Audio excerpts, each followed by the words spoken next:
2025 সালের কোয়েশ্চেনটা সলভ করব।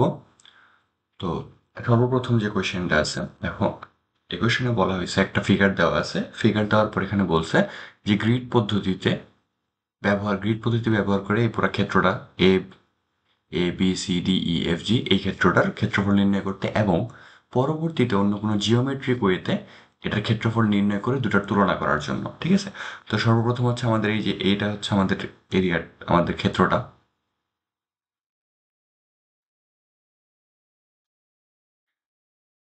এই হচ্ছে আমাদের ক্ষেত্র। তো সর্বপ্রথম আমরা যেটা করবো সেটা হচ্ছে গ্রিড মেথডে।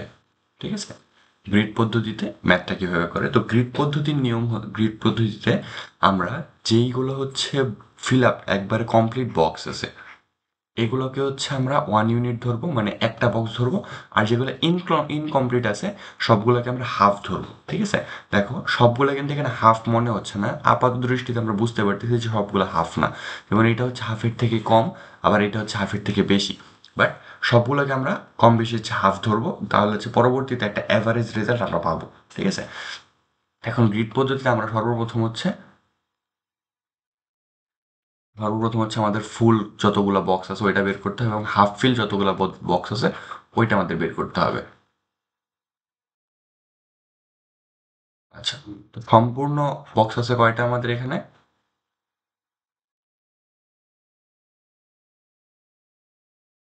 সম্পূর্ণ বক্স আছে কয়টা দেখো, যে দিক থেকে হচ্ছে আমাদের প্রথম আসলো এই যে একটা, দুইটা, তিনটা, চারটা, পাঁচ, ছয়, সাত, আট, নয়, 10, 11, 12, 13, 14, 15, 16, 17, 18, 19, 20, 21, 22, 23, 24, 25, 26, 27, 28।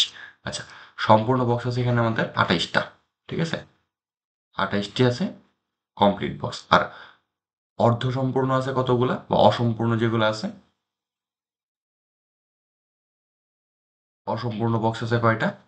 এখানে বাকিগুলো হচ্ছে অসম্পূর্ণ বক্স, সেগুলোকে আমরা অন্যটা কালার দিয়ে মার্ক করি। এই যে 1, 2, 3, 4, 5, 6, 7, 8, 9, 10, 11, 12, 13, 14, 15, 16, 17, 18, 19, 20, 21, 22, 23, 24টা।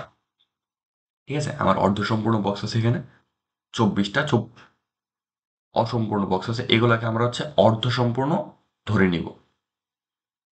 ঠিক আছে, কোনোটা অর্ধেকের থেকে একটু বেশি আছে, কোনোটা অর্ধেকের থেকে কম আছে, তো অন এন অ্যাভারেজ তারা অর্ধসম্পূর্ণ ধরবো। ঠিক আছে, অর্ধসম্পূর্ণ ধরবো। তাহলে অর্ধসম্পূর্ণ যদি ধরি, তাহলে এই 24টা বক্স মিলে আমার কতগুলো বক্সের জায়গা নেবে? সেটা হচ্ছে 24/2 সমান সমান হচ্ছে 12টি সম্পূর্ণ বক্সের মতো কাজ করবে। ঠিক আছে, 12টি সম্পূর্ণ বক্সের মতো কাজ করবে, বক্সের মতো জায়গা দখল করবে।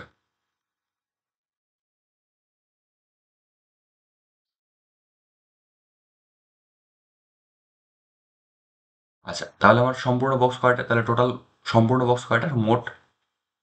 তাহলে আমার মোট বক্স হবে, আমার প্রথমে হচ্ছে 28টা, এখানে সম্পূর্ণ আছে 28টা, পরবর্তীতে 24টা হচ্ছে অসম্পূর্ণ, যাদেরকে আমরা যদি অর্ধ সম্পূর্ণ চিন্তা করি সেখানে হচ্ছে 12টা। ঠিক আছে, তাহলে মোট আমার বক্স হচ্ছে 40টি। আচ্ছা, তাহলে এক বক্সের এরিয়া কত, এক বক্সের ক্ষেত্রফল? এক বক্সের ক্ষেত্রফল আছে এখানে 1 × 1 বর্গ সেন্টিমিটার। ঠিক আছে, এই যে আমাদের এখানে হচ্ছে 1 × 1 মানে 1 মিটার লেন্থ, 1 মিটার ব্রেথ, 1 × 1 বর্গ সেন্টিমিটার সমান হচ্ছে 1 বর্গ সেন্টিমিটার। ঠিক আছে, তাহলে 40টার কত হবে? 40টি বক্সের ক্ষেত্রফল হচ্ছে আমাদের 40 × 1 সমান সমান হচ্ছে 40 বর্গ সেন্টিমিটার। ওকে, আচ্ছা, তো এটা হচ্ছে আমাদের গ্রিড পদ্ধতিতে আমরা বের করলাম। এখন আমরা বের করবো হচ্ছে জ্যামিতিক পদ্ধতিতে। ঠিক আছে, এখন হচ্ছে আমরা জ্যামিতিক ওকে, এখন আমরা বের করবো হচ্ছে জ্যামিতিক পদ্ধতিতে। আচ্ছা, জ্যামিতিক পদ্ধতিতে কিভাবে বের করব? দেখো, সর্বপ্রথম আমাদের এখানে বের করতে হবে যে এখানে কতগুলা কি জ্যামিতিক ফিগার আছে, ঠিক আছে? তো আমরা যদি জ্যামিতিক ফিগারের কথা চিন্তা করি, তাহলে এখানে দেখো সর্বপ্রথম হচ্ছে আমরা কয়েকটা ত্রিভুজ পাবো, ঠিক আছে? এই দেখো, এখানে হচ্ছে আমাদের, ধরো অন্য একটা কালার নিয়ে আমরা এখানে, আচ্ছা, এই দেখো সর্বপ্রথম হচ্ছে এখানে একটা ত্রিভুজ আছে, ঠিক আছে? এখানে একটা ত্রিভুজ আছে, তারপরে সিমিলার একটা ত্রিভুজ আমাদের, সরি, সিমিলার একটা ত্রিভুজ হচ্ছে আমাদের এখানে আছে, এবং আরেকটা ত্রিভুজ হচ্ছে আমাদের এই জায়গাতে আছে, ঠিক আছে? তো আমাদের জ্যামিতিক পদ্ধতিতে আমরা ত্রিভুজ পাইলাম, কয়টা পাইলাম? তিনটা ত্রিভুজ পাইলাম, এবং এই তিনটা ত্রিভুজ একজন আরেকজনের মানে সর্বসম, ঠিক আছে?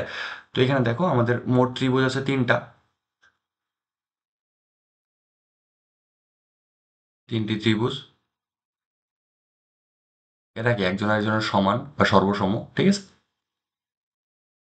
এটা কোনটা কোনটা, যে একটা হচ্ছে আমাদের ট্রায়াঙ্গেল AGF, এটা সর্বসমকার, এটা হচ্ছে ট্রায়াঙ্গেল FDE, তারপর হচ্ছে আমাদের ট্রায়াঙ্গেল EC, সরি DCB, ঠিক আছে? এখন এই তিনটার যে ক্ষেত্রফলটা, এই তিনটা ত্রিভুজের যে ক্ষেত্রফল, আমি যদি একটা ত্রিভুজের ক্ষেত্রফল বের করি, সেটাকে যদি আমি 3 দিয়ে গুণ করি, তাহলে আমি তিনটা ত্রিভুজের ক্ষেত্রফল পেয়ে যাব, ঠিক আছে? তো আমরা যদি ট্রায়াঙ্গেল AGF একটা চিন্তা করি, সরি, ট্রায়াঙ্গেল AGF না, ট্রায়াঙ্গেল হচ্ছে কোনটা, FDE, ট্রায়াঙ্গেল FDE কোনটা, এই যে এটা, ট্রায়াঙ্গেল FD এর কথা চিন্তা করি, তাহলে আমাদের ট্রায়াঙ্গেল FD এর ক্ষেত্র মানে ত্রিভুজের ক্ষেত্রফলের সূত্র কি? হাফ গুণন ভূমি গুণন উচ্চতা, গুণন ভূমি গুণন উচ্চতা। তাহলে এখানে ভূমি কত আছে দেখো, ভূমিতে কয়টা, কয়টা লাইন, 1 2 3 4, ঠিক আছে? 1 2 3 4, তার মানে 4 হচ্ছে কয়টা, একটার লেন্থ হচ্ছে 1 সেন্টিমিটার, তাহলে ভূমি হচ্ছে 4 সেন্টিমিটার, ঠিক আছে? তাহলে ভূমি কত, ভূমি ইন্টু চারটা লাইন, চারটা লাইন আছে, প্রত্যেকটা হচ্ছে 1 সেন্টিমিটার করে ভূমি। উচ্চতা কত দেখো, উচ্চতা একবারে সেন্টারে, মানে চারটা চারটা, তার মানে মাঝখানের লাইনটা 1 2 3 4, ঠিক আছে? উচ্চতাও তাহলে কয়টা, চারটা ঘর, প্রত্যেকটা 1 সেন্টিমিটার করে। এখান থেকে আমাদের ত্রিভুজের ক্ষেত্রফলটা কত আসে, যে হাফ গুণন 4 গুণন 4 সমান সমান হচ্ছে 8 বর্গ সেন্টিমিটার, ঠিক আছে? এটা হচ্ছে একটা ত্রিভুজের ক্ষেত্রফল। আচ্ছা, তারপর হচ্ছে আমরা এখানে একটা বর্গ দেখতে পাইতেছি, ঠিক আছে? একটা বর্গ দেখতে পেয়েছি, কোনটা, এই যে মাঝখানে একটা বর্গ আছে, ঠিক আছে? বর্গ বলতে পারো, এটাকে চতুর্ভুজ বলতে পারো, যাই বলো সমস্যা নেই, একটা বর্গ আছে। তো এটা কি, এটার ক্ষেত্রফল কত হবে? যেমন চতুর্ভুজ কোনটা, যে চতুর্ভুজ AEDF, এটার ক্ষেত্রফল কি হবে? ভূমি গুণ উচ্চতা, ভূমি গুণন উচ্চতা। তো ভূমি কত, ভূমি হচ্ছে এখানে 1 2 3 4 লাইন, ঠিক আছে? তার মানে 4 × 1 সেন্টিমিটার। উচ্চতা কত, 1 2 3 4 লাইন, 4 × 1 সমান সমান হচ্ছে আমাদের কত আসে এখানে, 4 × 4 বর্গ সেন্টিমিটার, ইজিক্যাল টু হচ্ছে 16 বর্গ সেন্টিমিটার, ঠিক আছে? এখন আমরা হচ্ছে মোটটা বের করব।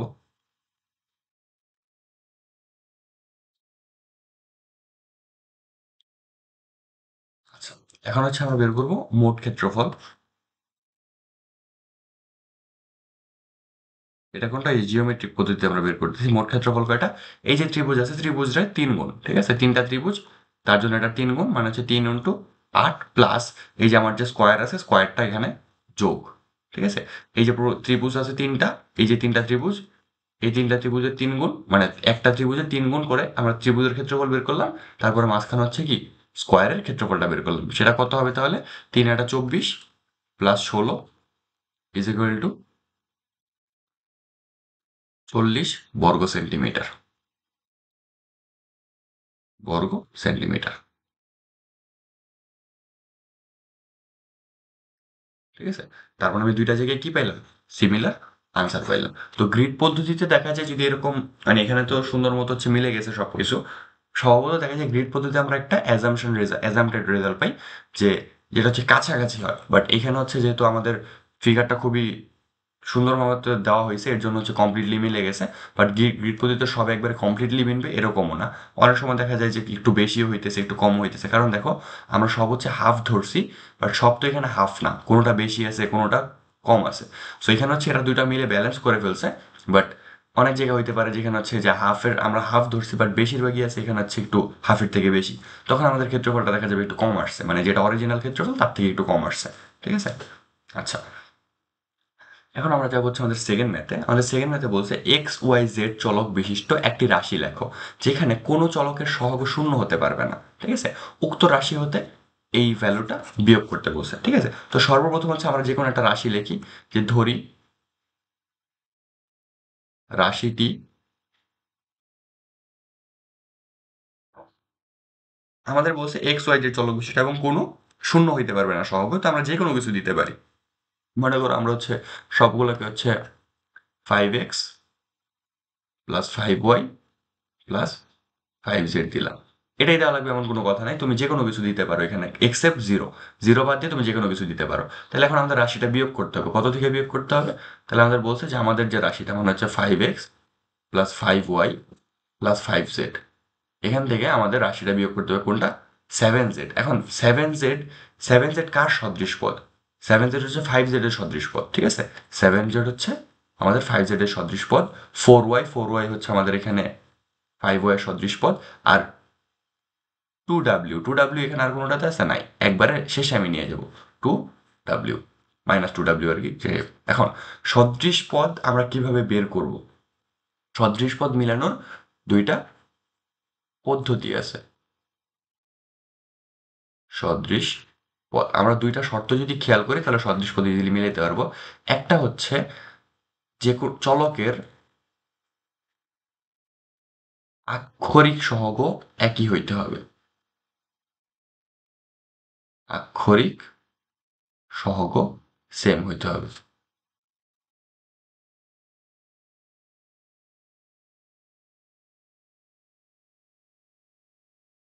আরেকটা হচ্ছে সকল চলকের ঘাত।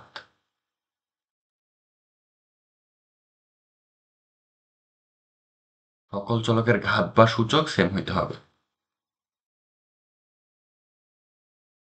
ঘাত সূচক পাওয়ার যেটাই বলি আমরা, সেটা একই হইতে হবে।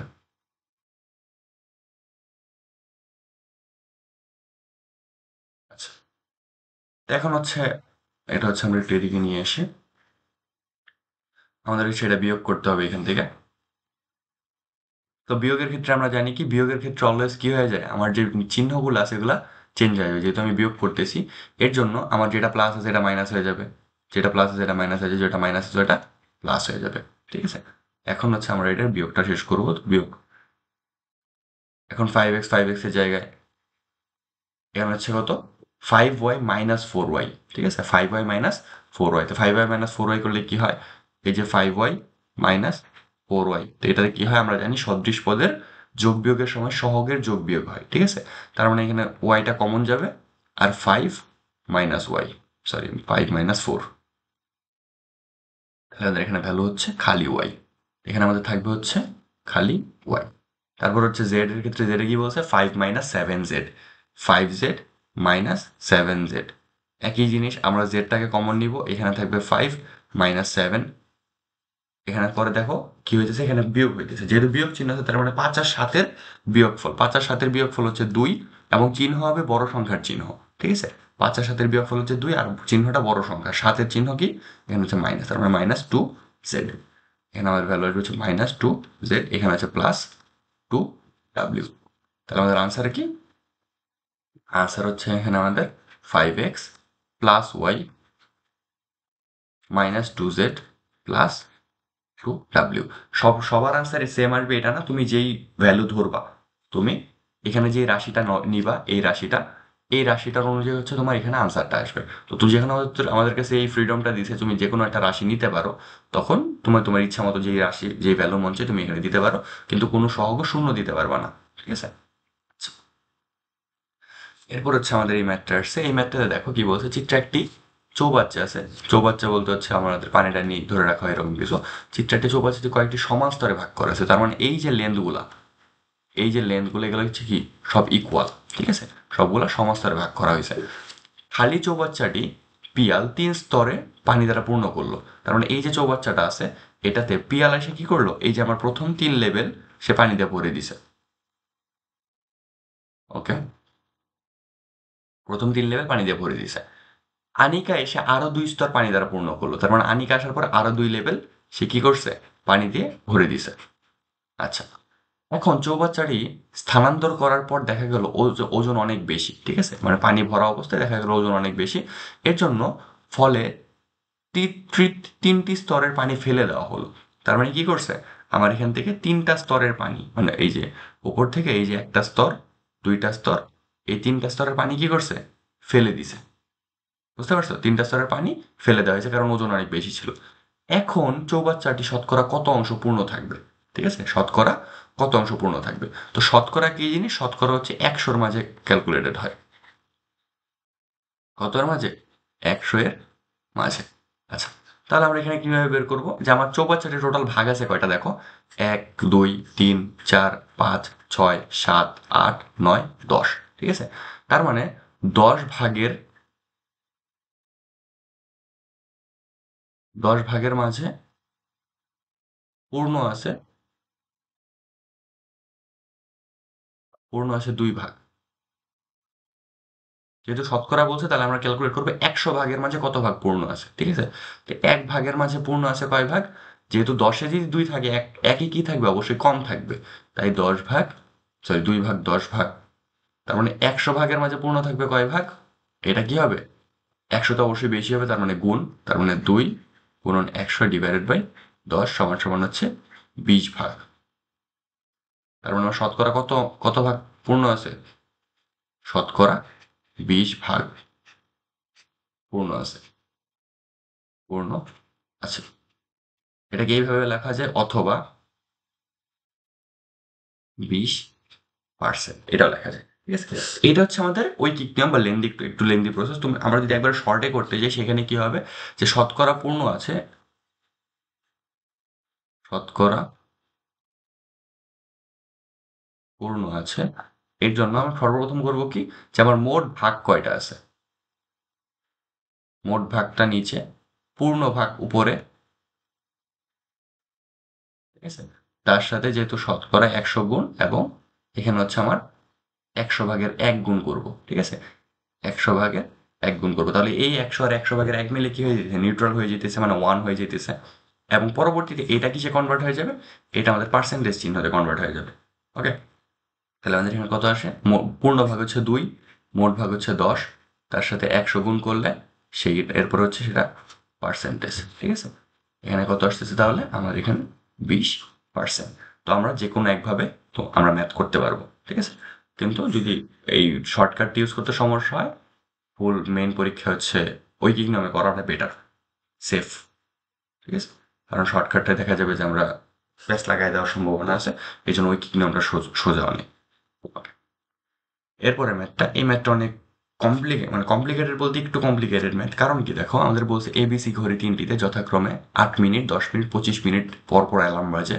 যদি ঘড়ি তিনটি প্রতিটি উল্লেখিত সময় চালু করা হয়, তবে ঘড়ি তিনটি কত ঘটিকায় দেখো, আমাদের কিন্তু বলে নাই যে কত মিনিট পর একত্রে বাজবে, ঠিক আছে। স্বভাবত আমরা এই ধরনের ম্যাথ যখন দেখি আমরা সর্বপ্রথম হচ্ছে লসাগুতে চলে যাই। এটা খুবই স্বাভাবিক যে যে কেউ এগুলো হচ্ছে সর্বপ্রথমেই লসাগুতে চলে যাবে। তো আমাদের কিন্তু এখানে কত মিনিট পর বলে নাই, আমাদের জিজ্ঞাসা করছে কত ঘটিকায়, ঠিক আছে। এবং ঘটিকায় সমস্যাটা কি, আমাদের একটা দেখো 2টা ঘড়িতে হচ্ছে 9টা বাজে, একটা ঘড়িতে হচ্ছে 9টা 10 বাজে, বুঝতে পারছো। তো আমরা যদি লসাগু বের করি, তো লসাগু বের করলে আমরা ফিক্সড অ্যামাউন্ট অফ মিনিট পাবো, মনে করো হচ্ছে এক্স মিনিট পর। আমরা লসাগুতে কি বের করব, যে এক্স মিনিট পর 3টা ঘড়ি একত্রে বাজবে। তো চিন্তা করো, 9-এর সাথে যদি আমি এক্স যোগ করি আমি যে ভ্যালু পাবো, অবশ্যই 9টা 10-এর সাথে যদি আমি এক্স যোগ করি আমি সেম ভ্যালুটা পাবো না, সেম ভ্যালু থেকে 10 মিনিট এক্সট্রা পাবো। তখন কি হবে না, এই টাইমটা কখনোই সেম হবে না, ঠিক আছে। আমি লসাগু নিয়ে যতই ম্যাথ করি আমার এই টাইমটা কখনোই কি হবে না, সেম হবে না। এর জন্য এখানে একটু লসাগুর বাইরে যায় ম্যাথ করতে হবে। লসাগুর বাইরে বলতে কি, যে লসাগুর লজিক আছে কিন্তু এর থেকে একটু বাইরে গিয়ে আমাদের একটা জিনিস চিন্তা করতে হবে। দেখো, 3টা ঘড়ি একসাথে বাজার জন্য আগে আমার 2টা ঘড়ি একসাথে বাজতে হবে, এবং 2টা ঘড়িতে দেখো কি, যে আমার 2টা ঘড়িতে টাইম সেম, ঠিক আছে, দুইটা ঘড়িতে কি টাইম সেম, একটা হচ্ছে 9টা, দুইটাতে 9টা বাজে। তার মানে এই দুইটা ঘড়ির ফাংশনিং কমপ্লিটলি সেম হবে, মানে ওদের যে টাইম ল্যাপস পরে পরে বাজবে। তাহলে আমরা প্রথমে বের করি যে প্রথম ও দ্বিতীয় ঘড়ি একত্রে বাজবে কবে, কখন কখন। ঠিক আছে, প্রথম ও দ্বিতীয় ঘড়ি একত্রে বাজবে কখন? একত্রে বাজবে কখন? একত্রে বাজবে হচ্ছে 8 আর 10-এর লসাগুর পরে। 8 আর 10-এর লসাগুর পরে এগুলো হচ্ছে একত্রে বাজবে। ঠিক আছে, লসাগু কত? 2 × 4 × 5 সমান সমান হচ্ছে আমার 80, সরি 40 মিনিট, সমান সমান হচ্ছে 40 মিনিট। তার মানে 40 মিনিট পর পর কি করবে, এটা একত্রে বাজবে। ঠিক আছে, 40 মিনিট পর পর একত্রে বাজবে। তো এখানে যেহেতু আমাদের লসাগু তো হইতেছে না, কারণ লসাগু মিলাইলে আমার 3 নাম্বার ঘড়ির টাইম কখনোই মিলবে না। তো এখন আমাদের ম্যানুয়ালি চেক করতে হবে যে আসলে ঘড়িগুলো কতক্ষণ পর পর বাজতেছে, মানে কোন টাইমে বাজতেছে। ঠিক আছে, তার মানে প্রথম আর দ্বিতীয় ঘড়ির হিসাবটা আমরা একসাথে করব, আর 3 নাম্বার ঘড়ির হিসাবটা আমরা একসাথে করব। ঠিক আছে, তো এর জন্য হচ্ছে আমরা ধরো, আচ্ছা, তো প্রথম আর দ্বিতীয় ঘড়ি একসাথে বাজবে। এখন প্রথম আর দ্বিতীয় ঘড়ি বাজবে কয়টায় কয়টায় দেখি। প্রথমে বাজবে হচ্ছে 9টার সাথে 40 মিনিট যোগ করলাম, তাহলে কয়টায় বাজবে? 9টা 40-এ সর্বপ্রথম বাজবে, 9টা 40 মিনিটে। এটা হচ্ছে সর্বপ্রথম বাজার টাইম, প্রথমবার। এরপর হচ্ছে 9টা 40 থেকে আরো 40 মিনিট পর, মানে হচ্ছে 10টা 20-এ একবার বাজবে। এটা হচ্ছে কয়বার? দ্বিতীয়বার। এরপর হচ্ছে 10টা 20 থেকে আরো 40 মিনিট পর, মানে হচ্ছে 11টায় একবার বাজবে। ঠিক আছে, এটা হচ্ছে আমাদের 3 নাম্বার বার। এরপর হচ্ছে আমরা যদি 11টার পরে যাই, 11টার পরে হচ্ছে কয়টা বাজবে? 11টা 40-এ একবার বাজবে। এটা হচ্ছে চতুর্থবার। আচ্ছা, এখন হচ্ছে আমরা চাইলে আরো যাইতে পারি, কিন্তু আপাতত হচ্ছে আমরা এখন সেকেন্ড মানে 3 নাম্বার ঘড়িটা একটু ট্রাই করে দেখি যে 3 নাম্বার ঘড়িটা আসলে কখন কখন বাজে। আচ্ছা, তাহলে তৃতীয় ঘড়ি বাজবে কয়টায় কয়টায়? তৃতীয় ঘড়ি বাজবে কয়টায়? যে তৃতীয় ঘড়ি সর্বপ্রথম বাজবে হচ্ছে 9টা 10-এর সাথে,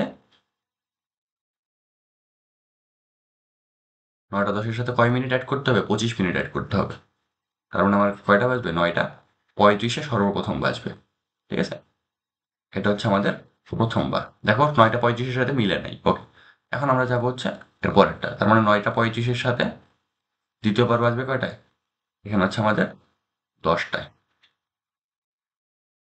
এটা হচ্ছে কোনটা? দ্বিতীয়বার। 10টার হিসাবও মিলে নেই। আচ্ছা, তারপরে 10টার পরে কয়টায় বাজবে? আরো 25 মিনিট অ্যাড করলে 10টা 25-এ।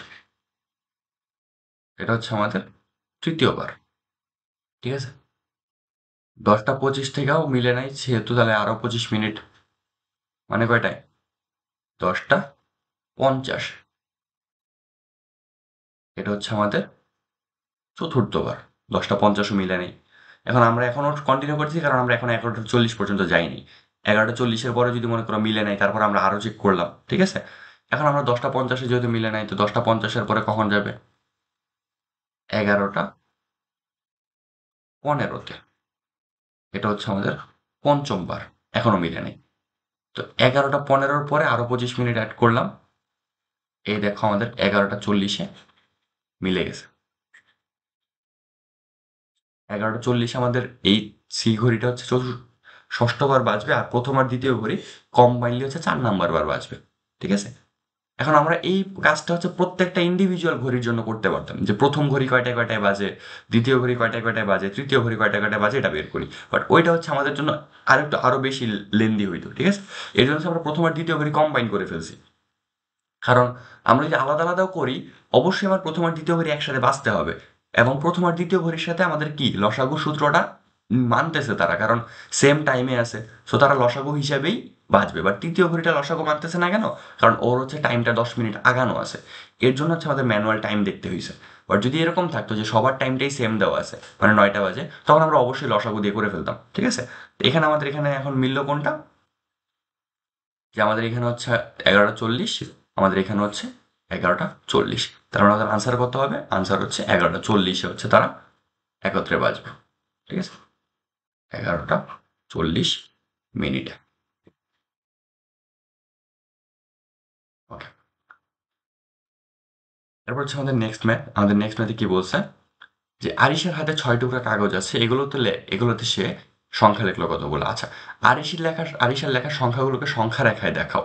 ঠিক আছে, আরিশের লেখার সংখ্যাগুলোকে সংখ্যা রেখায় দেখাও। তো এই হচ্ছে আমাদের নাম্বার।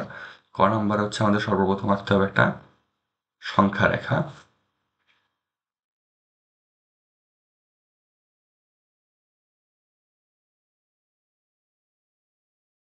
আচ্ছা, সংখ্যা রেখার শেষে হচ্ছে এই চিহ্নটা দেওয়া খুবই জরুরি।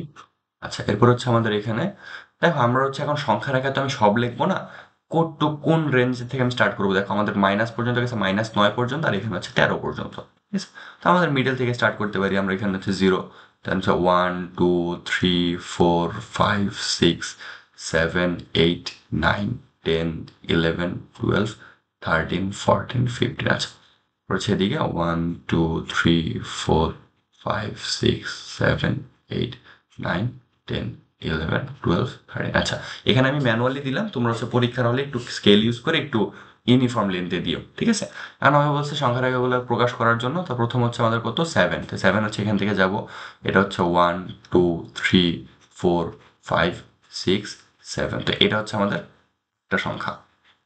ঠিক আছে, এরপর হচ্ছে কত, -9। এদিক থেকে যাব, -1 -2 -3 -4 -5 -6 -7 -8 -9। তো এই হচ্ছে আমাদের আরেকটা সংখ্যা।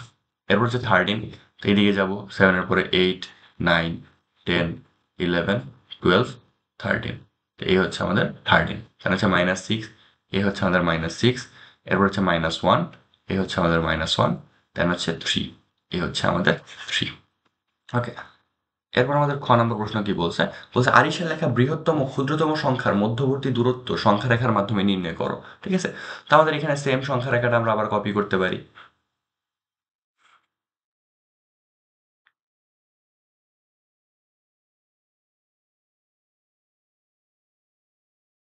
ঠিক আছে, সেম সংখ্যা রেখাটা আমরা এখানে আবার কপি করলাম। এবং আমাদের মানে বৃহত্তম সংখ্যা কোনটা?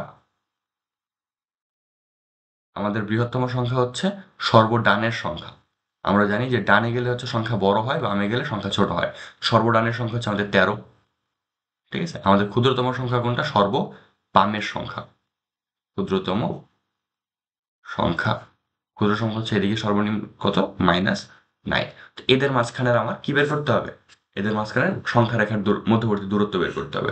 এদের মাঝখানে গ্যাপ কত, এটাই আমাদের বের করতে হবে। ঠিক আছে, এটা আমাদের বের করতে হবে কিভাবে, যে আমি গ্যাপ কিভাবে বের করতে পারি, যে 13 মাইনাস -9। একটা থেকে যদি আমি আরেকটা বিয়োগ করি, তাহলে আমি কি বের করতে পারবো, গ্যাপ বের করতে পারবো। তাহলে এখানে ভ্যালুটা কত আসবে, 13 + 9 = হচ্ছে 22। তো এটা হচ্ছে আমরা সংখ্যা রেখে চেক করবো যে 9 থেকে আমাদের কয় স্টেপ লাগে 13-তে যাইতে। দেখো, 1 2 3 4 5 6 7 8 9 10 11 12 13 14 15 16 17 18 19 20 21 22। তারপর আনসার কত? আনসার হচ্ছে 22। ঠিক আছে, 22 একক। 22 একক। ওকে, এটা হচ্ছে আমাদের ইকুয়েশনের আনসার। আচ্ছা, এখন আমরা যে পরেরটাতে, এখানে আমাদের বলছে,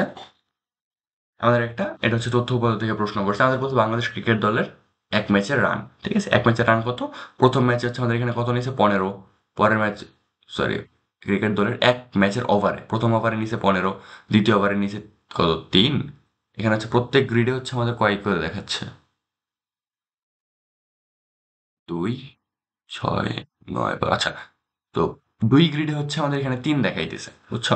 আমরা দেখো প্রথম গ্রিডে 0, 2 নাম্বার গ্রিডে হচ্ছে আমাদের এখানে 3, 6 নাম, এরপর 4 নম্বর গ্রিডে হচ্ছে 6, পরে হচ্ছে 6 নম্বর গ্রিডে 9, 8 নম্বর গ্রিডে 12, 10 নম্বর গ্রিডে 15। ঠিক আছে, এই যে 12 নম্বর গ্রিডে 18, 14 নম্বর গ্রিডে 21, 16 নম্বর গ্রিডে 24, আমার এখানে আছে আবার 18 নম্বর গ্রিডে হচ্ছে 27। ওকে, তাহলে তো প্রথম ওভার কত পাইলো, যে প্রথম ওভারে পাইছে 15, দ্বিতীয় ওভারে 2 গ্রিড মানে হচ্ছে 3, নম্বর ওভারে কত? 3 নম্বর ওভারে হচ্ছে 12। 4 নম্বর ওভারে কত? এখানে গেছে হচ্ছে 9। 5 নম্বর ওভারে কত? এইভাবে করে এখানে দেওয়া আছে। আচ্ছা, তো কোন ওভারে সর্বোচ্চ রান নিছে? ঠিক আছে, আমাদের প্রথম প্রশ্ন কি, যে কোন ওভারে সর্বোচ্চ রান নিছে?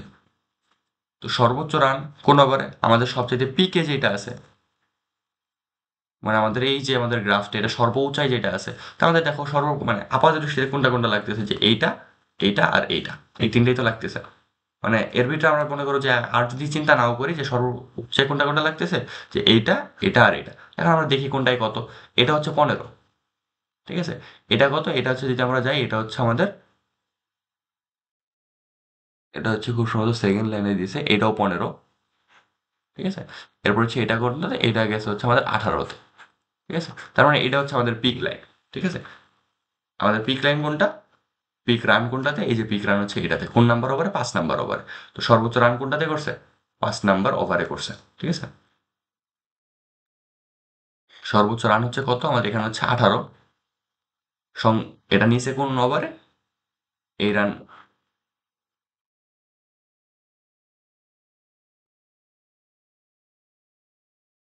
নিয়েছে 5 নাম্বার ওভারে।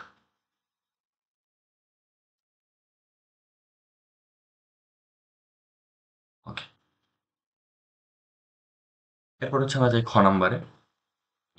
বলছে ওভার প্রতি গড়ে কত রান হয়েছে? ওভার প্রতি গড়ে কত রান হয়েছে? তো এখন আমি চেক করবো, প্রথম আমার ওভার আছে কয়টা? 10 ওভার। আমার 10 ওভার আগে মোট রান বের করতে হবে। ঠিক আছে, মোট 10 ওভারে মোট রান বের করতে হবে। তো আমাদের মোট রান কত? 10 ওভারে, 10 ওভারে মোট রান, 10 ওভারে মোট রান কত? প্রথম ওভার মানে নিচে কত? প্রথম ওভারে নিচে হচ্ছে আমাদের 15। পরের ওভারে নিচে হচ্ছে আমাদের 3। 3 নম্বর ওভারে কত নিচে? 3 নম্বর ওভারে নিচে হচ্ছে 12। 4 নম্বর ওভারে কত নিচে? 4 নম্বর ওভারে নিচে আমাদের 9। পরে হচ্ছে 5 নম্বর ওভারের নিচে হচ্ছে আমাদের 18। 6 নম্বর ওভারের নিচে হচ্ছে আমাদের 6। পরে হচ্ছে 7 নম্বর ওভারের নিচে হচ্ছে 12। 8 নম্বর ওভারের নিচে হচ্ছে আমাদের এখানে 9। পরে 9 নম্বর ওভারের নিচে হচ্ছে আমাদের এখানে আবার 15। আর 10 নম্বর ওভারের নিচে হচ্ছে আমাদের 6। ঠিক আছে, এটা যদি আমরা যোগ করি, তাহলে যোগ করলে কত আসে?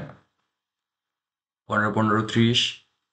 30 আর 12 42। 42 আর 9 হচ্ছে 51। 51 আর 4 হচ্ছে 54। 54 6 60। 60 12 হচ্ছে 72। 72 আর 6 হচ্ছে 78। 78 আর 9 হচ্ছে তোমার, 78 আর 9 হচ্ছে 87। 87 আর 18-তে হচ্ছে 97। আর এদিকে হচ্ছে 105।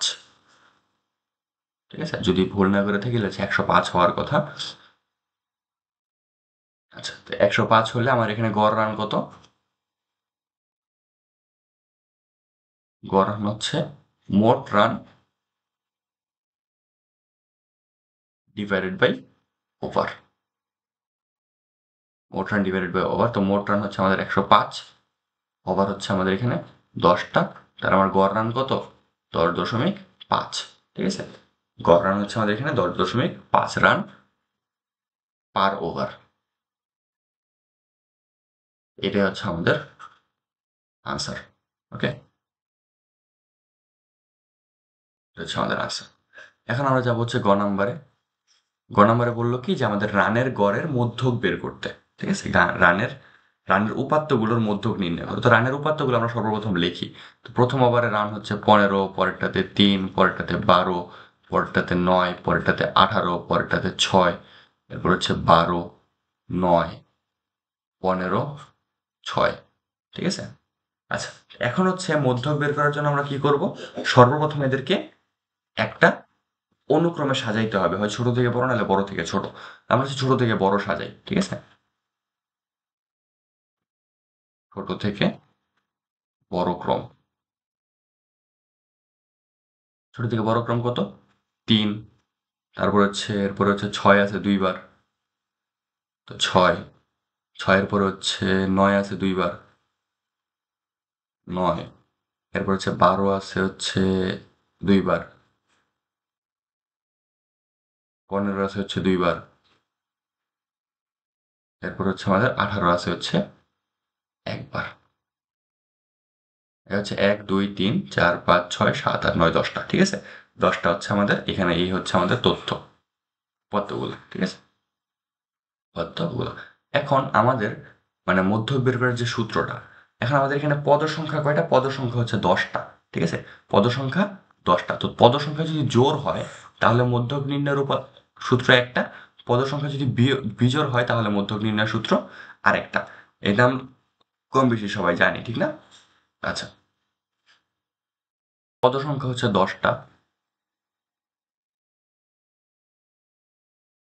পদ সংখ্যা হচ্ছে 10, যেটা কি জোড়, ঠিক আছে? তাহলে আমাদের মধ্যক কি হবে? জোড় সংখ্যার ক্ষেত্রে আমরা জানি মধ্যক হচ্ছে n/2 তম পদ প্লাস n/2 প্লাস 1 তম পদ, তম পদ কিন্তু, ঠিক আছে? তম পদ ডিভাইডেড বাই 2, ঠিক আছে? তো n কি জিনিস? n হচ্ছে পদ সংখ্যা। তো আমাদের এখানে n হচ্ছে পদ সংখ্যা, ঠিক আছে? তো আমাদের এখানে n কত? n হচ্ছে 10, তার মানে 10/2 তম পদ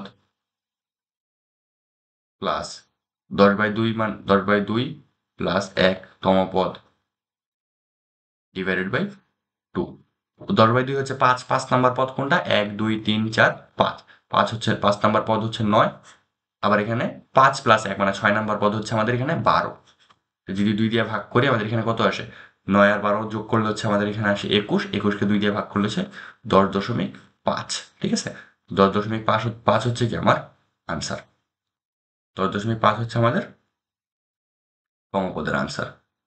আচ্ছা, সরি, মানে মধ্যকের আনসার। তো মধ্যক হচ্ছে আমাদের 10.5, এবং আমাদের দেখো এখানে যে ইয়েটা ছিল গড় রান, সেটা 10.5ই ছিল, ঠিক আছে? এরপর হচ্ছে আমাদের নেক্সট ম্যাথে দেখি, বলছে আমাদের তুমি তোমার বন্ধুকে জন্মদিনের উপহার দেওয়ার জন্য একটি গিফট বক্স কিনলে।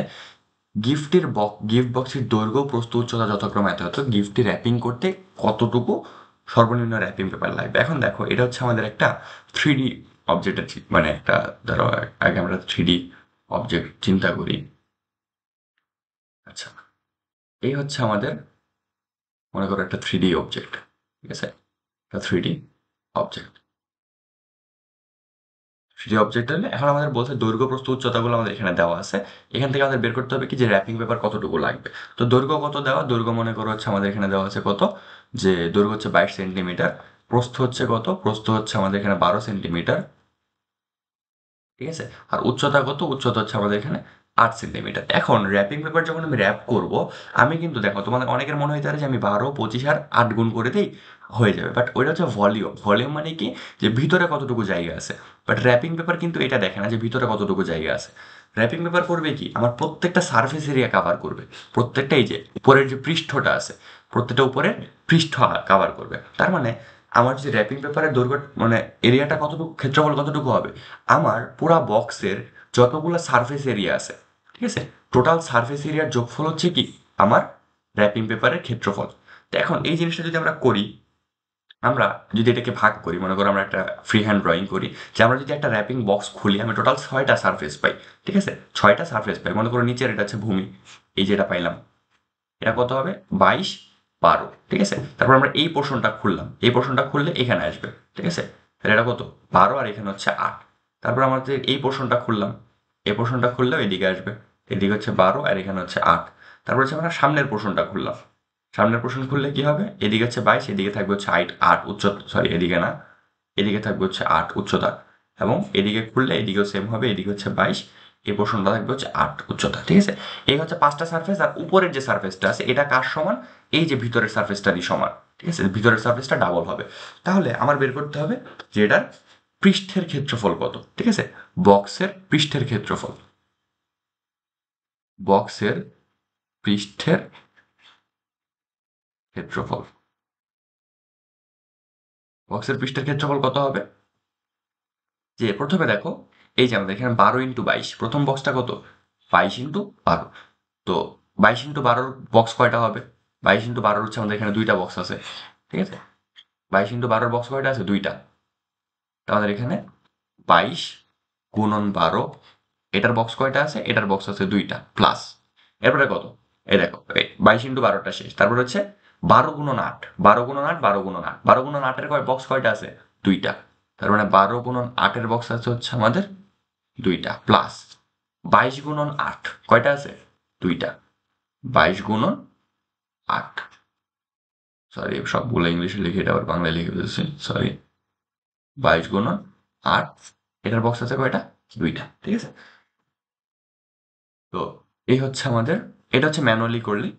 আচ্ছা, এটা হচ্ছে আমাদের কত এই ভ্যালু, তার মানে 2 আমি এখান থেকে, তো এই ক্যালকুলেশনটা যদি আমরা পুরাটা শেষ করি তাহলে আমাদের আনসার আসবে হচ্ছে,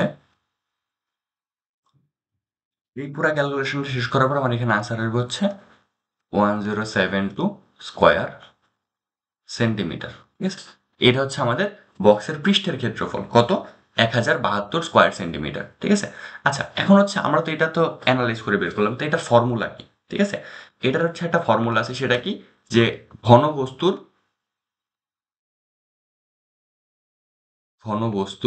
পৃষ্ঠের ক্ষেত্রফল, সরি ঘনবস্তুর না, আসলে এটা হচ্ছে 3 ডাইমেনশনাল বস্তু। Cube ঘনবস্তু,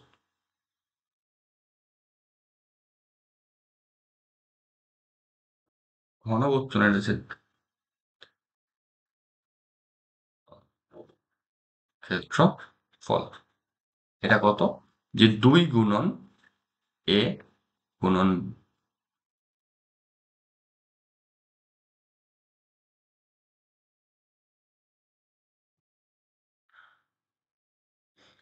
ab plus bc plus ca, ঠিক আছে। তো এখানে এ কি? এ হচ্ছে দৈর্ঘ্য, বি হচ্ছে প্রস্থ, আর সি হচ্ছে আমাদের উচ্চতা। এই ফর্মুলা দিয়ে আমি জাস্ট বসাই দিলে আমার ভূমির পৃষ্ঠের ক্ষেত্রফল চলে আসবে, এবং পৃষ্ঠের যে ক্ষেত্রফল ওইটাই হবে কি? ওইটাই হচ্ছে আমাদের র্যাপিং পেপারের যে ইয়েটা, র্যাপিং পেপারের ক্ষেত্রফল, ঠিক আছে। তার মানে সর্বনিম্ন র্যাপিং পেপার লাগবে কতটুকু?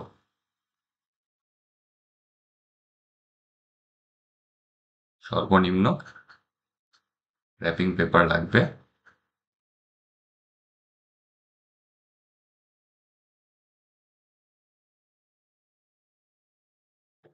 1072 বর্গ সেন্টিমিটার, ঠিক আছে। এটা হচ্ছে আমাদের আনসার। আচ্ছা, এরপর আমাদের এখানে একটা ফিগার দেওয়া আছে, আচ্ছা এখন আমরা একটা ফিগারটা মোটামুটি দেখতেছি কি বলছে। আমাদের মাথার হাড়ের সংখ্যা হচ্ছে 29টা, মস্তিষ্কের ভর আমাদের শরীরের মোট 45 ভাগের 1 অংশ, পর হচ্ছে পানির পরিমাণ আমাদের শরীরে 3 ভাগের 2 অংশ। আচ্ছা, আমাদের বলছে যে মস্তিষ্কের ভর কত, ঠিক আছে। আমাদের বলা হয়েছে মস্তিষ্কের ভর কত,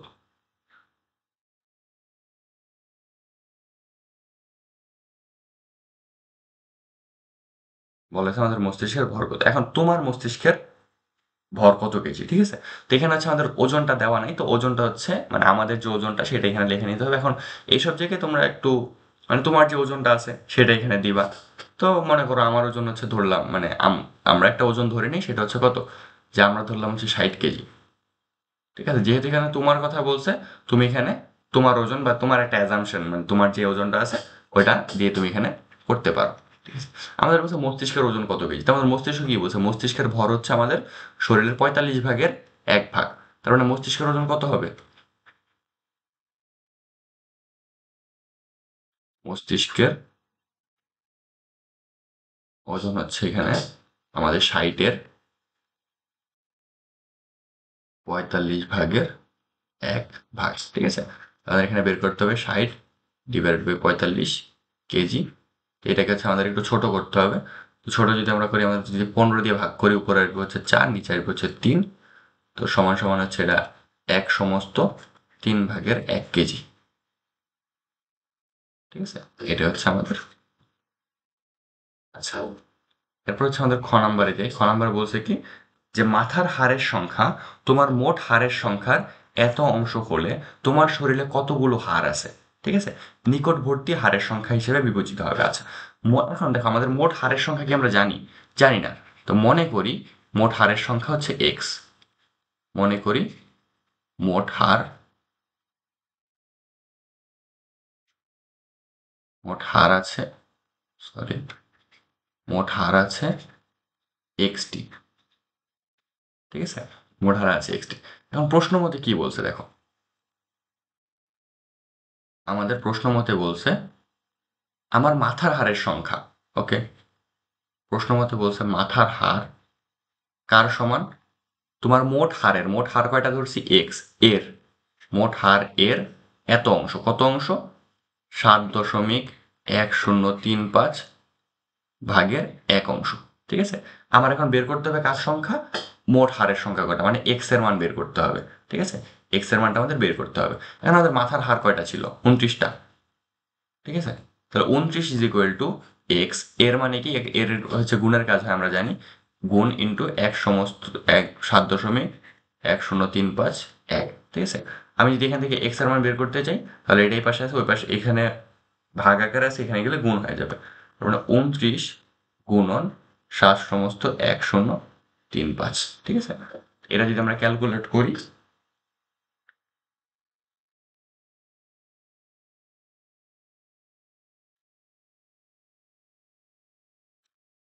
206, সরি, 206.0015। এখন 0015 মানে কি, একটা হারের 1000 ভাগের 15 ভাগ, এটা আমাদের দেওয়া দরকার নেই, এটা হচ্ছে আমরা কি করব, আমাদের বলছে নিকটবর্তী হার, তার মানে আমরা দশমিকের পরের অংশটা বাদ দিয়ে দিব। এখন অনেক সময় হয় কি, যে দশমিকের পরে দেখবা, যে মনে করো 1.65, এটা কিন্তু মোটামুটি 2 এর কাছাকাছি, তখন আমরা হচ্ছে ওটাকে কনভার্ট করে হচ্ছে মার্জিনাল 2 লিখে দিব, বাট এটা হচ্ছে কি, এটা হচ্ছে অনেক ছোট, মানে এটা 206-এরই কাছাকাছি, তাই এটা আমাদের আনসার হচ্ছে 206, ঠিক আছে, এই হচ্ছে আমাদের আনসার। আচ্ছা, এরপর হচ্ছে আমরা যাবো আমাদের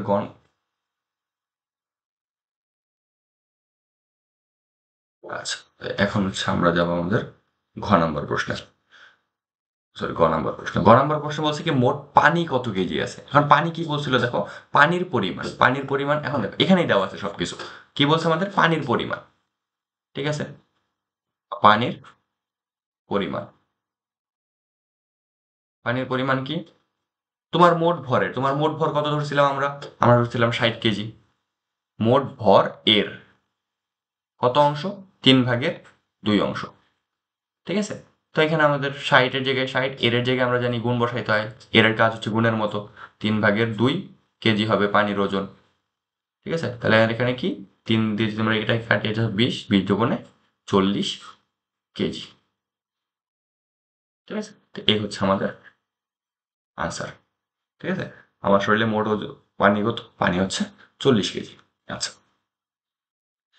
এখন আমরা যে বলছি এই মেথডটা, এখানে বলছে স্কেল দিয়ে মেপে, এখন স্কেল দিয়ে মাইপা তুমি হচ্ছে এই ভ্যালুটা বের করতে হবে। তো এখানে আমাদের দেওয়া আছে যে এক্স ওয়াই জেড এর মান নির্ণয় করো।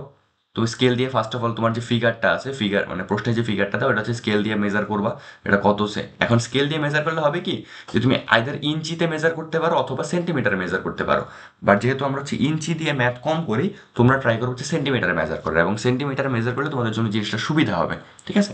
এটা অবশ্যই কিসে মেজার করবা, এটা অবশ্যই সেন্টিমিটারে মেজার করবা, ঠিক আছে, সেন্টিমিটার, সেন্টিমিটার মেজার করলে তুমি ইজি হবে। এখন ভিন্ন ভিন্ন উপায়ে পি কিউ আর এস ক্ষেত্রের ক্ষেত্রফল নির্ণয় করো। এখন ভিন্ন ভিন্ন উপায় বলতে কি, আমরা দুইটা মেথডে ভ্যালুটা বের করতে পারি। একটা হচ্ছে পুরাটাকে হচ্ছে আমরা একটা ইয়ে ধরবো, কি বলে, চতুর্ভুজ ধরবো, যেটার কি, চতুর্ভুজ বা আয়তক্ষেত্র ধরবো, এটা হচ্ছে আমাদের উচ্চতা, এটা হচ্ছে আমাদের ভূমি। তো ভূমি কত হবে, x plus Y plus z, ঠিক আছে, x plus Y plus z, এটার যে যোগফলটা, এটা হবে কি, এটা হবে হচ্ছে আমাদের এখানে ভূমি, ওকে, এটা হবে আমাদের ভূমি।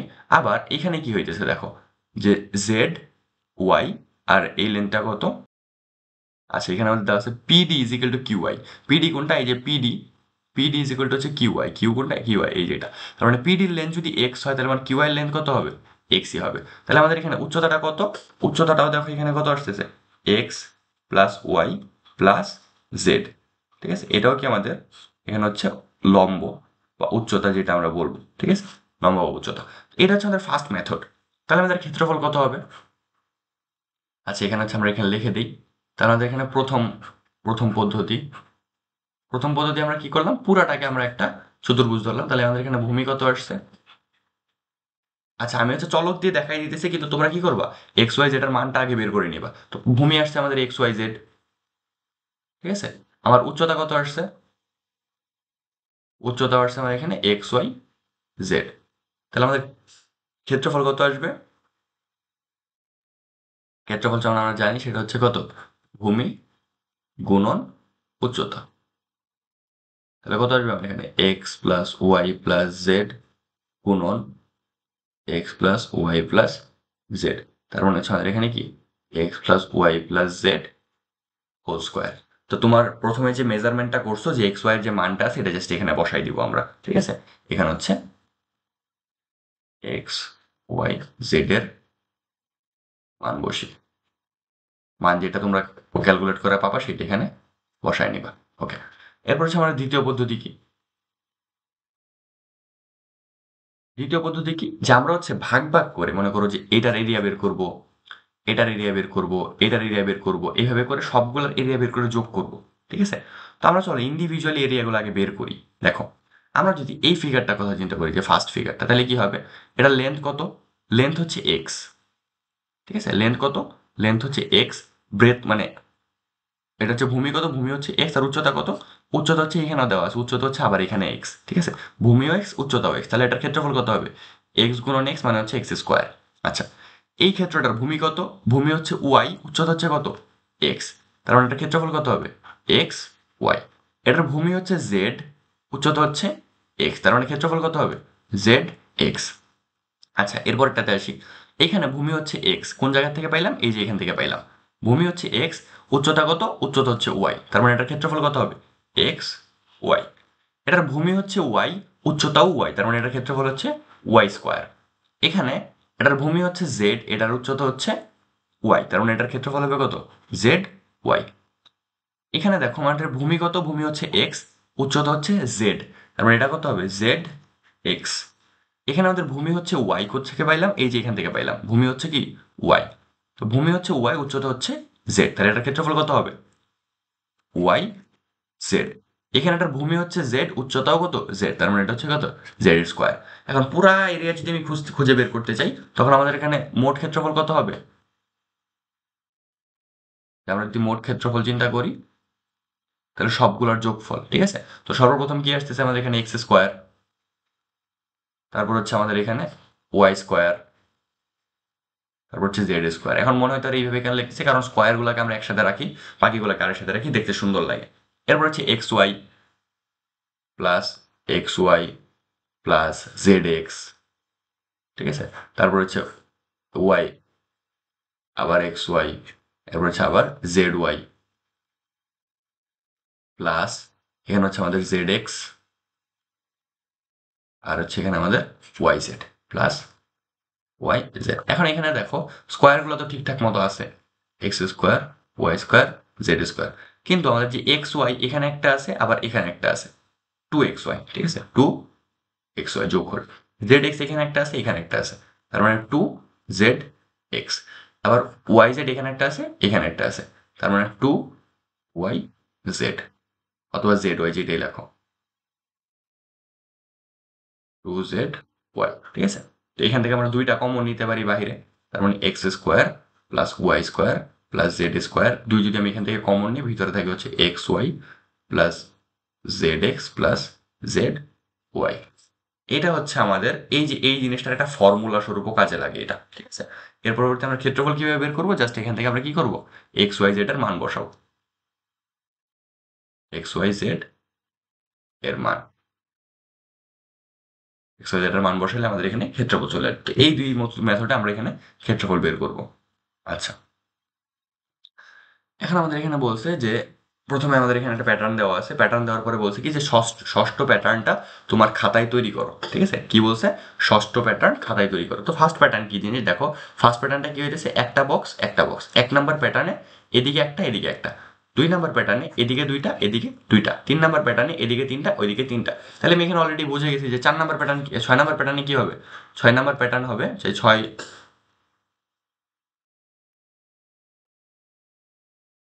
ষষ্ঠ প্যাটার্ন, ষষ্ঠ প্যাটার্ন কিরকম হবে? যে এদিকে ছয়টা এদিকে ছয়টা, ঠিক আছে? তো আমরা হচ্ছে একটা বক্স ড্র করি,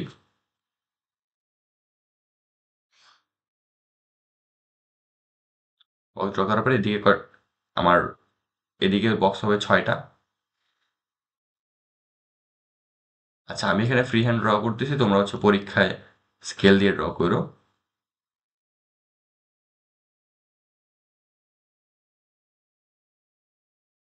এই হচ্ছে 6টা, ঠিক আছে। তাই আমাদের স্টার্ট হয়েছে কি দিয়ে, স্টার্ট হয়েছে সার্কেল দিয়ে, পরে হচ্ছে রেক্টেঙ্গেল। তো এইভাবে করে আমি হচ্ছে সবগুলা ফিল আপ করে দিব।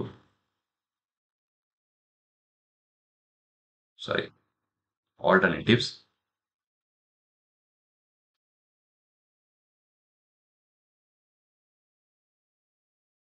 এভাবে করে জাস্ট আমরা সবগুলা ফিল আপ করে দিব, তাহলে হচ্ছে হয়ে যাবে।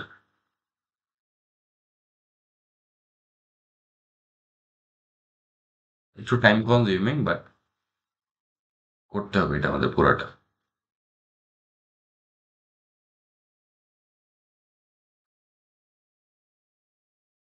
আচ্ছা, এই হচ্ছে আমাদের ষষ্ঠ প্যাটার্ন, যেটা আছে ওটা শেষ। আচ্ছা, এরপরে বলছে প্রথম থেকে ষষ্ঠ প্যাটার্ন তৈরি করতে সর্বমোট কতগুলো টাইলস লাগবে। তো এখানে দেখো আমাদের প্রথম প্যাটার্ন তৈরি করতে কতটা টাইলস লাগছে। প্রথম প্যাটার্নে কয়টা লাগছে দেখো, একটা। কয়টা? একটা। দ্বিতীয় প্যাটার্নে আমাদের লাগছে কয়টা, 2 গুণন 2, ঠিক আছে, 2 গুণন 2 মানে হচ্ছে 2 স্কোয়ার ইজ ইকুয়াল টু হচ্ছে 4টা। তৃতীয় প্যাটার্নে 3 গুণন 3 মানে হচ্ছে 3 এর স্কোয়ার ইজ ইকুয়াল টু হচ্ছে 9টা। তার মানে ষষ্ঠ প্যাটার্ন পর্যন্ত যাইতে হবে, এইভাবেই যাবে। তার মানে কি, প্রথমটা হচ্ছে 1 এর স্কোয়ার, পরেরটা হচ্ছে 2 এর স্কোয়ার, পরেরটা হচ্ছে 3 এর স্কোয়ার, পরেরটা হচ্ছে 4 এর স্কোয়ার, পরেরটা 5 এর স্কোয়ার, পরেরটা হচ্ছে 6 এর স্কোয়ার। এই হচ্ছে টোটাল অ্যামাউন্ট অফ সংখ্যা। এখন এটা দুইভাবে করতে পারো। একটা হচ্ছে তোমরা হচ্ছে এইভাবে করে পুরাটা কি করে ফেলবা, পুরাটা মান বের করে ফেলবা, ঠিক আছে, যোগ করে সবগুলা মান বের করবা। একটা হচ্ছে এইভাবে করে যোগ করে ফেলবো, আর একটা ফর্মুলা আছে যে এইভাবে করে যদি যাইতে থাকে আমাদের একটা মান আছে, সেটা কি, যোগফল সমান যোগফলের একটা মান আছে, সূত্র আছে, সরি, যোগফলের একটা সূত্র আছে। সূত্রটা কি? সূত্র হচ্ছে এন গুণন n+1 গুণন 2n+1 ডিভাইডেড বাই 6, ঠিক আছে, ডিভাইডেড বাই 6। এখানে n হচ্ছে পদ সংখ্যা, n সমান হচ্ছে আমাদের এখানে পদ সংখ্যা। তো যোগ তো তোমরা সবাই করতে পারো, ফর্মুলাটা দিয়ে কিভাবে অ্যাপ্লাই করবো দেখি। তো ফর্মুলা হিসেবে পদ কয়টা আছে আমার এখানে, 6টা, তাহলে এন এর জায়গায় পড়বে 6 গুণন 6+1 গুণন 2n মানে হচ্ছে 6 2 12 প্লাস 1 ডিভাইডেড বাই 6। কারণ এখানে কি আছে, 6 গুণন 7 গুণন 13 ডিভাইডেড বাই 6।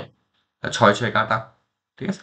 আর 7 আর 13 গুণ করলে, আর এখানে রয়েছে 3 7 21 এক হাতে 91। এই হচ্ছে আমাদের আনসার, ঠিক আছে। 91টি টাইলস লাগবে। আনসার হচ্ছে 91টি। আমরা যদি ভেঙে ভেঙে যোগ করি, আমার সেম আনসারটাই আসবে। আচ্ছা, এরপর আমাদের বলছে যে প্রথম থেকে ষষ্ঠ টাইলস তৈরি করতে কোন ধরনের টাইলস কয়টা লাগবে, ঠিক আছে। কি বলছে, কোন ধরনের টাইলস কয়টা লাগবে। তার মানে একটু ফিগার আউট করবো এখানে, যে প্রথম চিত্রে মানে আমরা হচ্ছে দুইটা জিনিস আলাদা করবো একটু। আমাদের বৃত্ত বৃত্ত টাইলস কয়টা আছে, এখানে বৃত্ত আর এখানে হচ্ছে আমাদের চতুর্ভুজ।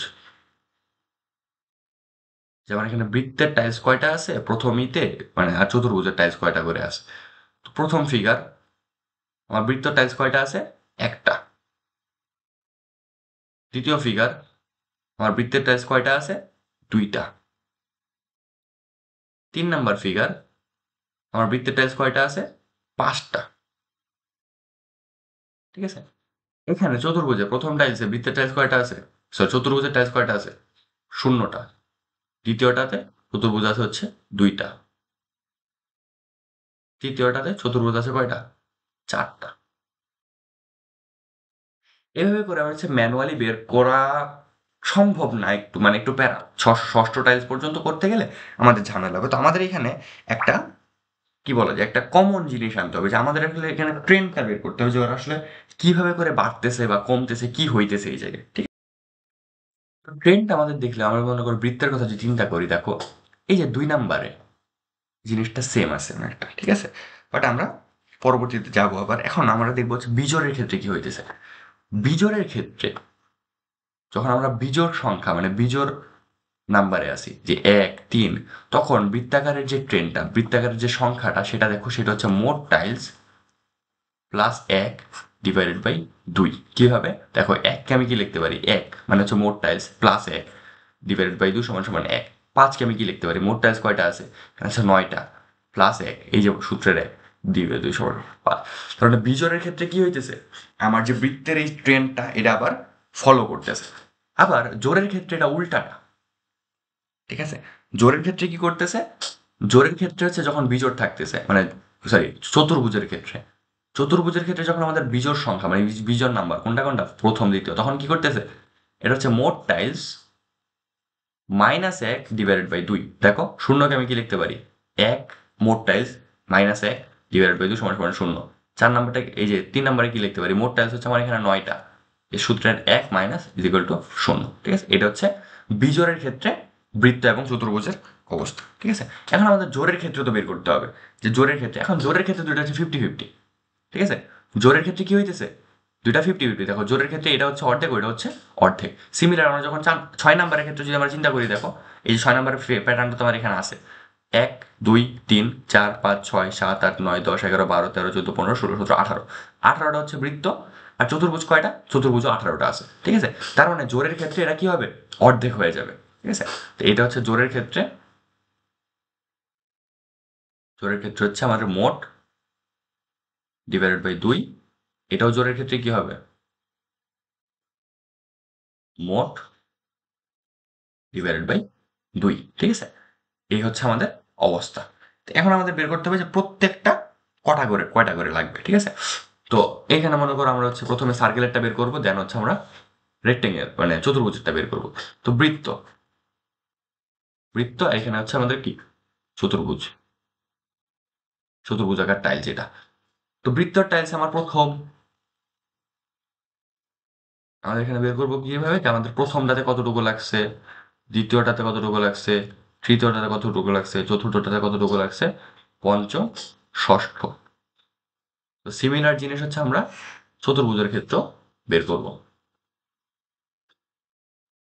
আচ্ছা, তো আমাদের ফর্মুলা অনুযায়ী কি বলতেছে, বৃত্তের বিজোড়ের ফর্মুলা কি,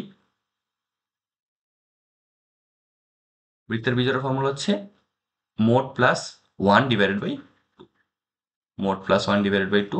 জোড়ের ফর্মুলা কি, মোট ডিভাইডেড বাই টু, ঠিক আছে। সিমিলার জিনিস আমরা চতুর্ভুজের ক্ষেত্রে কি হইতেছে, চতুর্ভুজের ক্ষেত্রে এখানে জোরেরটা সেম থাকতেছে, বাট বিজোড়ের ক্ষেত্রে হচ্ছে আমাদের কত, মোট plus one divided by two. জোরের ক্ষেত্রে হচ্ছে আমাদের এখানে মোট ডিভাইডেড বাই টু, ঠিক আছে। সিমিলার জিনিস হচ্ছে আমাদের কি হবে, চতুর্ভুজের ক্ষেত্রে এটা হবে,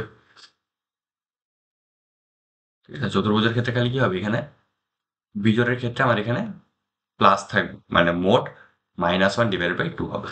তো এখন মোট টাইলস কয়টা থাকবে, প্রত্যেকটাতে তার স্কোয়ার পরিমাণ হচ্ছে মোট টাইলস থাকবে, ঠিক আছে। যেমন প্রথমটাতে তার স্কোয়ার মানে হচ্ছে একের স্কোয়ার, দ্বিতীয়টা হচ্ছে 2-এর স্কোয়ার, তৃতীয়টা হচ্ছে 3-এর স্কোয়ার, চতুর্থ হচ্ছে 4-এর স্কোয়ার, পঞ্চমটা হচ্ছে 5-এর স্কোয়ার, ষষ্ঠ হচ্ছে 6-এর স্কোয়ার। এই পরিমাণ টাইলস সবগুলোতে লাগবে, এটা তো সেম, ঠিক আছে।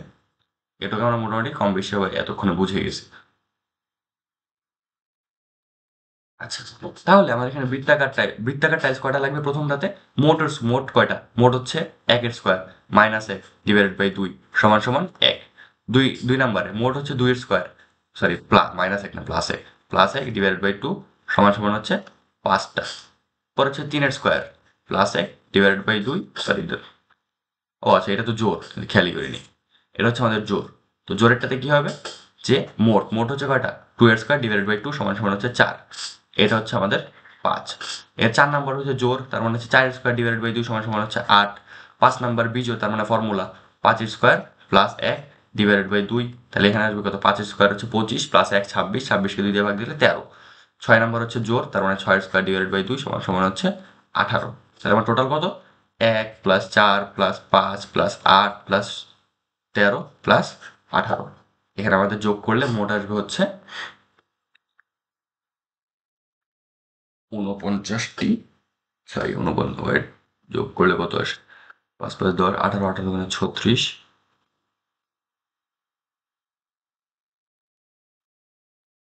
আচ্ছা সরি, এখানে আমি একটা ক্যালকুলেশনই ভুল লিখছি।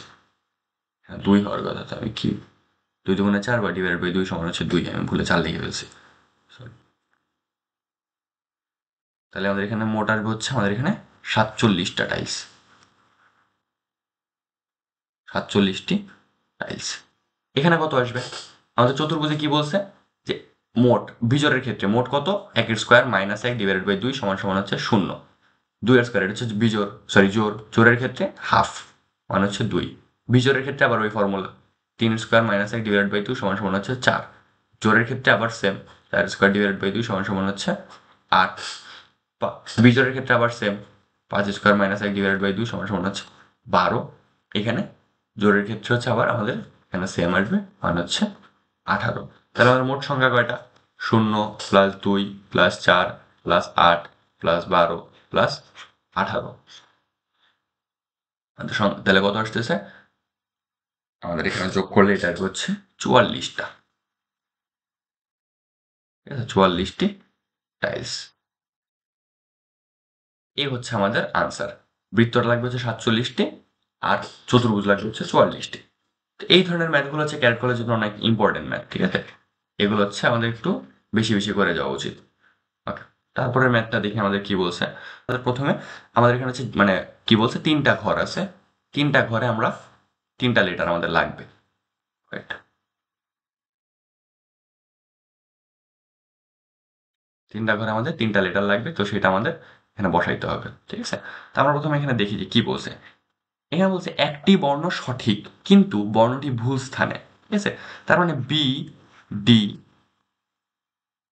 B D E. আচ্ছা, এখন আমি সর্বপ্রথম ভুলগুলা বাদ দিব। ঠিক আছে, যেখানে আমাদের বলা আছে যে এমন কিছু যে সবগুলাই ভুল বা এরকম, এই দেখো সর্বপ্রথমে আছে কোনো বর্ণই সঠিক নাই, তার মানে যত জায়গায় ই আছে, ই জি এফ এগুলা কি সঠিক না, তার মানে যত জায়গায় ই আছে সব কাইটা দিই আমি আগে। ঠিক আছে, যত জায়গায় জি আছে সবগুলা কাইটা দিব। ঠিক আছে, ই জি এইচ এগুলা কোনোটাই সঠিক না, ই জি সব জায়গায় কেটে দিলাম। ঠিক আছে, এখন দেখো অলরেডি, এরপর আমরা যাব, এখানে বলছে একটি বর্ণ সঠিক কিন্তু ভুল স্থানে। পরেরটা তো সেম কথা বলছে, একটি বর্ণ সঠিক কিন্তু সঠিক স্থানে। তুমি দেখো এখানে যে আমাদের বি সঠিক হইতো, যে আমার বি বর্ণটা হচ্ছে সঠিক কিন্তু সে ভুল স্থানে আছে। ঠিক আছে, তাহলে কি হইতো? বি বর্ণ সঠিক কিন্তু ভুল স্থানে, পরেরটাতে আবার তাহলে বি বর্ণই সঠিক হইতো। ঠিক না, প্রথমটা তো বি সঠিক, পরেরটা তো বি সঠিক, তাহলে আবার এখানে তো বলছে বি সঠিক স্থানে। ঠিক আছে, এখানে বলছে কি যে একটি বর্ণ ভুল সঠিক কিন্তু ভুল স্থানে, আর এখানে একটা বর্ণ সঠিক কিন্তু সঠিক স্থানে। তা আমি যদি ধরি যে এখানে হচ্ছে বি সঠিক, যদি ধরি বি সঠিক, তাহলে এ ভুল স্থানে আছে, তার মানে এই জায়গাটা ভুল, তার মানে এখানে বি থাকার কথা না, তার মানে আসলে বিও আমার লেটারটা না, তার মানে বিও বাদ। ঠিক আছে, তার মানে যত জায়গায় বি আছে আমি বিটাও কাইটা দিব। আচ্ছা, তার মানে এখানে সঠিক কোনটা? সঠিক হচ্ছে একমাত্র ডি। তার মানে ডি কে আমি পাইলাম, কিন্তু ডি কোন জায়গায় আছে? ভুল স্থানে, তার মানে ডি এর জায়গা কোনটা হবে না, আর যাই হোক মাঝখানেরটা হবে না, হয় সে ডান পাশে থাকবে নাহলে সে বাম পাশে থাকবে। ঠিক আছে, এটুকু আমরা বুঝতে পারলাম, একটা পাইছি। পরবর্তীতে দেখি কি বলছে। একটি বর্ণ সঠিক ও বর্ণটি সঠিক স্থানে আছে, তার মানে এর মধ্যে ডি আই অথবা এ সঠিক হইতে পারে। আমি এখন পর্যন্ত কোনো ক্লু নাই, এরপরে আমরা পরেরটাতে যাই। বলছে দুইটি বর্ণ সঠিক। ঠিক আছে, দুইটি বর্ণ সঠিক কিন্তু বর্ণগুলো ভুল স্থানে আছে। দেখো অলরেডি কিন্তু একটা সঠিক, কোনটা? ডি। দুইটা সঠিক বলছে আমাদের এখানে, কি বলছে? দুইটা সঠিক আছে কিন্তু একটা কি কোন জায়গায় আছে? ভুল স্থানে আছে। সরি, দুইটাই ভুল স্থানে আছে, দুইটাই কোন জায়গায় আছে? ভুল স্থানে আছে। তার মানে ডি সঠিক আমি জানি, ডি এইটাও ভুল স্থান, ডি এর মিডলও ভুল স্থান, তার মানে ডি এর সঠিক স্থান কোনটা? ওই লাস্টেরটা। ডি এই জায়গায় আছে, তার মানে ডি এর এই জায়গায় তো পসিবল না, ডি কোন জায়গায় হবে? এই যে লাস্ট প্লেসে হবে, তার মানে ডি ওই জায়গায় মিলে গেছে। ওকে, এরপরে এরপর বলছে আরেকটা বর্ণ সঠিক আছে। ওকে, আরেকটা বর্ণ সঠিক কোনটা কোনটা হইতে পারে? আমাদের এখানে হচ্ছে এফ অথবা সি। দেখো অলরেডি আমি 4টা পাই গেছি, আমার লাগবে হচ্ছে 2টা। আমি একটা ক্লু মতো পাইলাম যে এফ সি একটা সঠিক হইতে পারে। বলছে একটি বর্ণ সঠিক কিন্তু বর্ণটি ভুল স্থানে। কোনটা কোনটা আছে? F R I. ঠিক আছে, তাইলে এটা হচ্ছে কি বলছে? ভুল স্থানে আছে। এখানে দেখো আমার যে ইয়েতে আছে, কি বলে, উপরে যেটা আছে 2 নম্বরে বলছে একটি বর্ণ সঠিক, এখানেও একটি বর্ণ সঠিক সঠিক স্থানে। এখানেও কি বলছে? একটি বর্ণ সঠিক ভুল স্থানে। এখানে আমাদের কি বলছে? একটি বর্ণ সঠিক এবং ভুল স্থানে। বুঝতে পারছো কি বলছে? একটি বর্ণ সঠিক এবং ভুল স্থানে। তো আমাদের এখানে দেখো প্রথমটাতে একটা সঠিক, পরেরটাতে একটা সঠিক, পরেরটাতে একটা সঠিক। এখন আমার দেখতে হবে যে সবগুলো শর্ত ফুলফিল করতেছে কে। এখানে আমাদের একটা সঠিক বলছে, তা আমার যদি আই সঠিক হয় ধরি, আই হচ্ছে সঠিক, তাহলে এখানে ও একটা সঠিক এবং সঠিক স্থানেও আছে, ঠিক আছে? এখানে সঠিক স্থানগুলো মিডলে আছে। আবার এখানে একটা ভুল, একটা সঠিক এবং ভুল স্থানে আছে, তার মানে আমি সেটা কি বলতে পারি, আই বলতে পারি, কারণ আমি দুই জায়গাতে কি ধরছি, আইকে সঠিক ধরছি, সে কি করছে, শর্ত ফুলফিল করছে। এখানে যদি সঠিক স্থান হয়, এটা অবশ্যই ভুল স্থান, কারণ এই মাঝখানে কাকে প্রেডিক্ট করতে পারি, আইকে প্রেডিক্ট করতে পারি। ওকে, তার মানে এখানে যদি আই সঠিক হয়, তার মানে এফ ভুল হবে। এফ যদি এখানে ভুল হয়, এখানেও কি হবে, সেটা ভুল হবে। তার মানে এখানে সঠিক কে থাকবে, সি। তো সি হচ্ছে সঠিক এবং সে কোন জায়গায় আছে, ভুল জায়গায় আছে অবশ্যই, কারণ সি হচ্ছে এই জায়গায় আছে, এই জায়গায় তো অলরেডি ডি এর স্থান, তার মানে সি কোন জায়গায় আসবে, সি আসবে এই জায়গাতে আসার কথা, ঠিক আছে? দেখো সবগুলো শর্ত অলরেডি ফুলফিল করতেছে, বুঝতে পারছো? তাহলে আমাদের তাহলে আমরা একটু মানে বাকি এটা তো বুঝলাম, তো বাকিগুলো আমরা একটু চেক করি যে বাকিগুলোতে কি হইতে পারতো। যে আমি যদি ধরি এখানে এ সঠিক, এ সঠিক এবং এ সেম জায়গায় আছে, এটা কি পসিবল? এ যদি সঠিক হয় এবং সেম জায়গায় থাকে, তাহলে ডি এর জায়গা কোনটা, তাহলে ডি এর তো জায়গা নেই, তার মানে এ সঠিক হবে না, কারণ কি, এ জায়গায় ভুল, কারণ এর যে জায়গাটা সেটা ফুলফিল, ঠিক আছে? এর যে জায়গাটা সেটা অলরেডি ডি নিয়ে বসে আছে, সুতরাং এ হওয়ার সুযোগ নাই। তার মানে অটোমেটিক এখানে কি হবে, আই হবে। তো এখানে যদি অটোমেটিক আই হয়, এখানে আমার অটোমেটিক আই চলে আসবে, এখানে যদি আই চলে আসে তবে এখানে আমার এফ বাদ যাবে, ঠিক আছে? এখান থেকে আমার আই চলে আসছে, তার মানে এখান থেকে আমার কাকে আই এ চলে আসবে, এখান থেকে বাদ দিতে হবে কাকে, এফ কে বাদ দিতে হবে। তাহলে এখান থেকে যদি এফ কে বাদ দিই, তাহলে আমার উপরেরটা থেকে এফ কেন রাখবো, উপরেরটা থেকে এফ বাদ দিতে হবে, থাকে কে, সি। তার মানে আমার পয়েন্টগুলো কি কি, সি, আই, টি। বুঝতে পারছো? এ হচ্ছে আমাদের সলিউশন।